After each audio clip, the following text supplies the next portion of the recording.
नमस्कार दोस्तों, आज के इस वीडियो में हम बात करने वाले डेटा एंट्री जॉब के बारे में। आप में से बहुत से लोग कंप्यूटर सीखने के बाद डेटा एंट्री की नौकरी करना चाहते। कई लोग तो सिर्फ इसी नौकरी के लिए कंप्यूटर कोर्स करते, लेकिन डेटा एंट्री की जॉब से जुड़ी कई बातें लोगों के मन में सवाल बनकर रहती है। जैसे डेटा एंट्री की जॉब में सैलरी कितनी मिलती है, इस जॉब के लिए कितनी पढ़ाई जरूरी है, डेटा एंट्री की जॉब कहाँ से मिलती है, जॉब मिलने के बाद क्या क्या काम करना पड़ता है, इस जॉब के लिए कंप्यूटर में क्या क्या सीखना चाहिए। अगर आपके मन में भी ऐसे सवाल है तो इस वीडियो को अंत तक जरूर देखें। मेरा नाम स्वप्निल है और आप देख रहे कंप्यूटर टिप्स एंड ट्रिक्स। अगर वीडियो पसंद आए तो लाइक करिए, शेयर करिए और सब्सक्राइब करिए। तो आइए शुरू करते हैं अपना ये वीडियो। सबसे पहले सवाल आते हैं हमारे दिमाग में, डेटा एंट्री की जॉब में सैलरी कितनी मिलती है, इस जॉब के लिए कितनी पढ़ाई जरूरी है, डेटा एंट्री की जॉब कहां से और कैसे मिलती है, जॉब मिलने के बाद क्या क्या काम करना पड़ता है, इस जॉब के लिए कंप्यूटर में क्या सीखना चाहिए। तो डेटा एंट्री क्या होता है? डेटा एंट्री दो शब्दों से मिलकर बना है, डेटा और एंट्री। डेटा का मतलब होता है कि जानकारी या सूचना, एंट्री का मतलब होता है उसे लिखना या दर्ज करना। इसीलिए किसी जानकारी को कंप्यूटर में टाइप करके दर्ज करना ही डेटा एंट्री कहलाता है। उदाहरण के लिए, किसी कंपनी में आपको कुछ फाइलें दी जाती है और आपको उनमें लिखे डेटा को कंप्यूटर में टाइप करना होता है। तो ये अलग अलग टाइप से हो सकता है। शायद हो सकता है किसी का नाम, इंफॉर्मेशन, या किसी के मार्क्स हो सकते हैं, या फिर हो सकता है कोई शहर के नाम या सेल का डेटा हो सकता है। तो डेटा का मतलब बहुत सारा इंफॉर्मेशन आपको जो बुक में या फिर कागज पे दिया रहता है वो हमको कंप्यूटर पे फीड करना या भरना होता है। इसके लिए कौन अप्लाई कर सकता है या कौन इस जॉब को कर सकता है? तो 12th पास वाले भी कर सकते हैं और 10th पास वाले भी कर सकते हैं, लेकिन 10th पास वालों को कंप्यूटर स्किल भी आना जरूरी है। डेटा एंट्री में क्या काम करना होता है? कंपनी में आपको कुछ फाइलें या डॉक्यूमेंट्स दिए जाते हैं, आपको बस उनमें मौजूद जानकारी को देखकर कंप्यूटर में टाइप करना होता है। डेटा एंट्री जॉब कैसे मिलेगी? डेटा एंट्री जॉब के लिए दो मुख्य तरीके, एक है ऑफलाइन और एक है ऑनलाइन।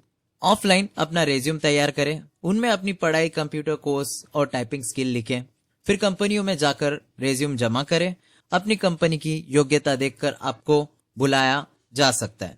छोटा सा टाइपिंग टेस्ट या मॉक टेस्ट हो सकता है। अगर आप सफल होते हो तो आपको जॉब मिल जाती है। दूसरा है ऑनलाइन प्लेटफॉर्म के जरिए। अगर आप घर से ही काम करना चाहते हैं तो कई वेबसाइट्स है जहां आप ऑनलाइन डेटा एंट्री का काम कर सकते हैं।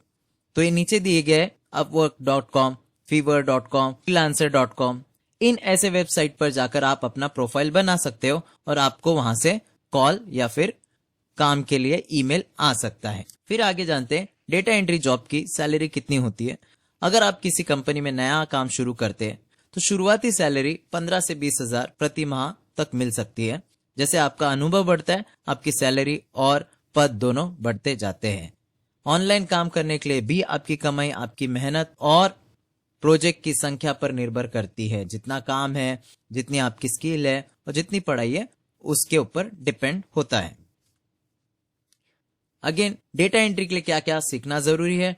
डेटा एंट्री पूरी तरह से कंप्यूटर आधारित काम है, इसलिए आपको कंप्यूटर का बेसिक ज्ञान होना जरूरी है। आपको कंप्यूटर ऑन ऑफ करना आना चाहिए, आपको फाइल सेव करना आना चाहिए, आपको फोल्डर बनाना आना चाहिए। तो जैसे basic MS Word, MS Excel, PowerPoint में काम करना आना चाहिए।